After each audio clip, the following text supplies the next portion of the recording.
یہ 10 بجے کا ٹائم ہے اور ہم پہنچ گئے ہیں جی ٹویوٹا کے شو روم۔ کافی دنوں سے ہم پلان کر رہے تھے کہ ہم نے جانا ہے شو روم، لیکن ارسی جو ہے نا وہ قابو ہی نہیں آ رہے تھے۔ ان کی ایسی روٹین بنی ہوئی ہے کہ ان کی نائٹ ڈیوٹی ہوتی ہے، ایسا کام چل رہا ہے ہمارے آفس کا کہ انہیں وہاں خود دیکھنی پڑتی ہے ہر چیز۔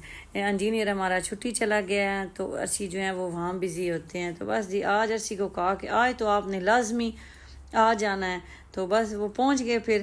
اور یہ ہم لوگ ٹویوٹا کے شو روم آئے ہیں، تو یہ ٹویوٹا کا فتیم والوں کا شو روم ہے۔ تو اتنی پیاری گاڑیاں لگتی ہیں نا، جب آپ شو روم آتے ہیں دل کرتا ہے کہ یہ بھی لے لے یہ بھی لے لے، سمجھ ہی نہیں آتی کہ لینی یا دیکھنی۔ کوئی جاتے ہیں تو آگے پسند کوئی اور آ جاتی ہے۔ بچے جو ہیں وہ بھی پھر ان کی بھی رائے چینج ہو جاتی ہے، گھر سے اور مائنڈ بنا کے جاتے ہیں تو وہاں جا کے اور انفارمیشنیں۔ تو میں نے کہا چلیں آپ کو بھی انفارمیشن کچھ دے دوں کہ دبئی میں گاڑی لینے کا کیا پروسیس ہوتا ہے۔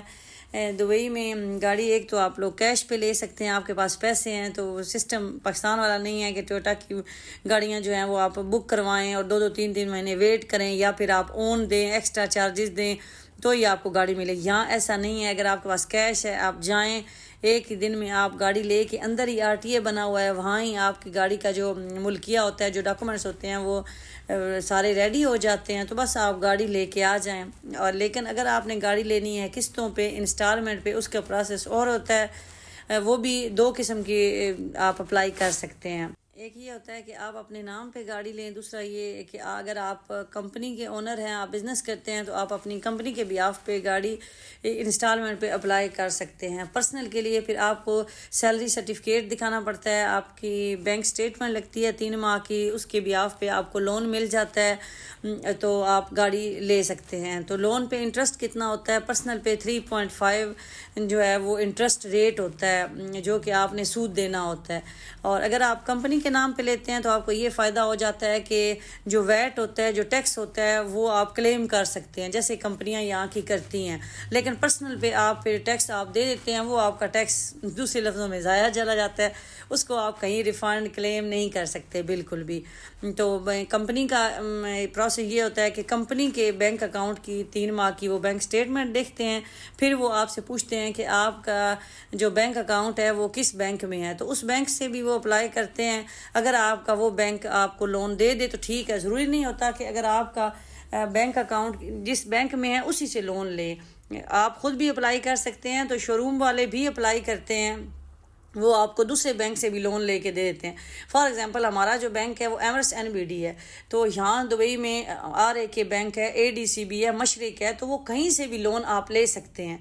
اور ہر بینک کی جو پالیسی ہوتی ہے وہ ڈیفرنٹ ہوتی ہے۔ کچھ بینک جو ہیں وہ آپ کو جب لون دیتے ہیں تو وہ کہتے ہیں کہ 10% آپ نے ایڈوانس پے کرنا ہے گاڑی جب آپ نے لینی ہے۔ کچھ بینک جو ہیں وہ آپ کو کہتے ہیں 20% آپ نے پے کرنا ہے تو ہی ہم آپ کو لون دیتے ہیں۔ تو یہ ہیں جی ٹرم اینڈ کنڈیشن۔ باقی کمپنی اور پرسنل میں اور کوئی خاص ڈسکاؤنٹ نہیں ہوتی کہ اس کی کوئی پرائس میں ڈسکاؤنٹ ہوتی ہے۔ تو UAE میں رمضان کے مہینے میں کافی آفر چل رہی ہوتی ہیں، جیسے اس کی سروس فری ہوتی ہے، اس کی انشورنس میں بھی کچھ ڈسکاؤنٹ ہوتا ہے، ویسے بھی گفٹ وغیرہ کے پیکیجز انہوں نے لگائے ہوتے ہیں، اور پرائس میں بھی کمی ہوتی ہے۔ تو ہم بھی گئے گھوم پھر کے، کافی گاڑیاں دیکھیں، ڈھیر ساری گاڑیوں کو اپنے دل میں رکھا پسند کر کے، تو ہم نے کہا انشاءاللہ پھر دیکھیں گے اور ان کو فائنل بتائیں گے۔ اور یہ جو گاڑی انسٹالمنٹ پہ لینی ہوتی ہے اس کا 1 ویک کا پروسیس ہوتا ہے۔ وہ آپ کے بینک میں اپلائی کرتے ہیں شو روم والے، یا آپ خود اپلائی کرتے ہیں بینک سے لون۔ اگر وہ آپ کا لون اپروو کر دیتے ہیں، اس کا اتنا لمبا پروسیس نہیں ہوتا، بس آپ نے ڈاکومنٹیشن سائن کرنی ہوتی ہے تو وہ ہو جاتا ہے کلیئر۔ تو اس کے بعد وہ بینک والے جو ہوتے ہیں وہ شو روم والوں کو فل پیمنٹ کر دیتے ہیں، تو بس پھر آپ سے پھر وہ قسطوں میں کاٹتے رہتے ہیں پیسے، تو گاڑی جو ہے وہ آپ کو مل جاتی ہے۔ تو یہ جو شو روم ہے، اسی شو روم سے ہم نے پہلے بھی 2 گاڑیاں لی تھیں، ایک کمپنی کے لیے لی تھی اور ایک جو پرسنل گاڑی ہے وہ ہم نے اسی شو روم سے لی تھی۔ تو الحمدللہ یہاں پھر جب وہ سسٹم میں انہوں نے مارا تو انہوں نے کہا جی آپ نے پہلے بھی یہ گاڑی یہاں سے ہی لے گئے ہیں، تو مجھے یہ شو روم ہی اچھا لگتا ہے، یہ فیسٹیول سٹی والا ہے، تو یہ ایسے اس میں زیادہ کلیکشن جو ہے وہ ملتی ہے۔ تو یہ ساری گاڑیاں جتنی بھی آپ کو نظر آ رہی ہیں یہ انہیں کی شو روم والوں کی تھیں۔ تو پہلے پھر ہم اندر دیکھتے رہے، اس کے بعد پھر باہر آ کے بچوں نے کہا ذرا اور دیکھ لیتے ہیں۔ 12 بج گئے تھے کیونکہ کلوزنگ ٹائم 12 بجے تک ہے آج کا رمضان میں۔ ارشی اور سلار ہیں، یہ گاڑیوں کے معاملے میں ایسے ہیں کہ اتنی جلدی ڈیسیژن نہیں کرتے، مجھے تو جو بھی دیکھوں مجھے اچھی لگنے لگ جاتی ہے، لیکن یہ کہتے ہیں نہیں نہیں ابھی ہم کچھ اور دیکھ لیں، ورک کر لیں، تو پھر انشاءاللہ دیکھتے ہیں۔